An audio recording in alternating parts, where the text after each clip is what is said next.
टिबो hill fort नाय बेसे मोजां नै जागाया पाहाड़ जेरैजोंबो पाहाड़ नाय हो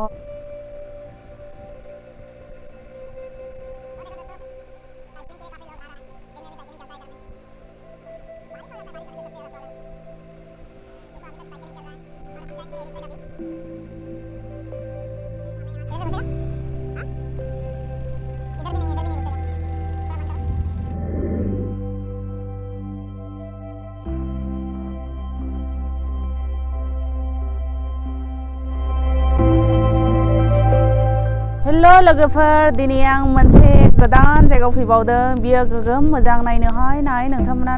नायदो बे जाहैबाय टिबो हिल फर्ट नाय बेसे मोजां नै जागाया पाहाड़ जेरैजोंबो पाहाड़ नाय हद ओरैबो बोरैबो नै गोजौआव खुबसुरुतनो सोरबाफोर फैनो गोसोब्ला फैनो हागोन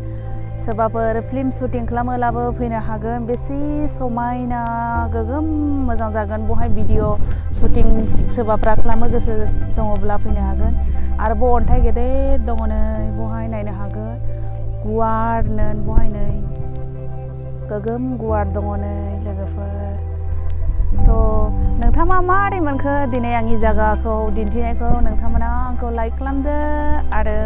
आंखौ कमेन्टआवहाय बुंदो लोगोफोरा मारै मोनदों बे जायगाखौ आंथ' बहुत मोजां मोनदों बे जायगाखौ इन्जय खालामबाय दिनैनि दिनाव मानो होनब्ला गोबां मानसिफ्रा फैयो लकडाउननि थाखाय मानसिफ्रा दा फैया लकडाउन जोबोब्ला नोंथांमोना मानसिफोरखौ नुगोन बहाय थ' बयखौबो बरायनाय थाबाय दिनैनि ब्लगिंआव लोगोफोर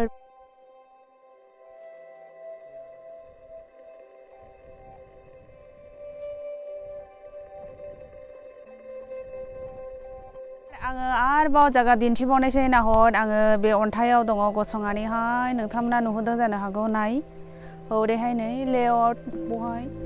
गाहायाव न'फ्रा मारै मोजां नुदों हनै मजा खालामबाय दोनोहाय आरो ओरैहाय पाहाड़ बारफ्रा गुसुनो नैहाय औवा बारि दङ औवाफोरा नै ओरैनो माथानि औवा बे जायगायाव थानानैहाय आं बहुत इन्जय खालामबाय थ' रावबो गैया दिनैनि दिनाव लकडाउननि थाखाय मानसिफ्रा फैया गुबुन दिनावहाय लकडाउन खुलिला मानसिफ्रा गुबुन नुनाय एभेलेबेलनो दाथ' एभेलेबेल मानसिखौ नुवा थ' जोङो दिनैहाय सिरि फैखोमाबाय आरो सिरि फैखोमानानै सिरि ब्लगिंखौ खालामबाय इन्जय खालामबाय नायबावदो दानि ओरै एसे फैबावनि आङो अन्थाइखौ नुदों लोगोफोरा वाव दैफोर दङ नै अखा हानानैहाय दैफोरा नै अन्थाइफ्राखौ नायनो मारै ओरै गाहाय नै गाहायनो औवाफोर दं पाहाड़ मोसौफोरबो दं थांनोबो गोसो जादों बहाय इधर थ' आङो दिन्थिबाय बे जायगाफोरखौ इन्जय खालामबाय मालाबा बहाय गोबां लोगोफोर लानानैहाय जों फैबावगोन बे पाहाड़ाव गिदिंगोन थ' आं दा थांफिननायसै गावनि जायगायावहाय थ' आंनि सामानबो लानायसै आं लाबाय आं बयखौबो लोगोफोरा आं दिनै बहुत इन्जय खालामबाय लोगोफोरा भिडिअखौ मोजां मोनोब्ला लाइकखौ खालामना हो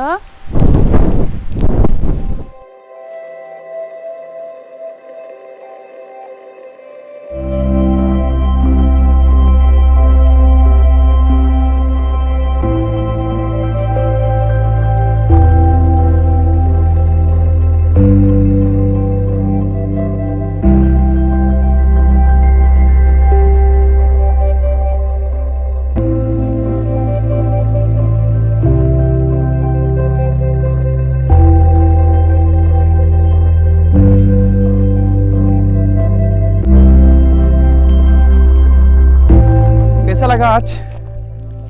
मजा आया बहुत मजा बहुत मजा आया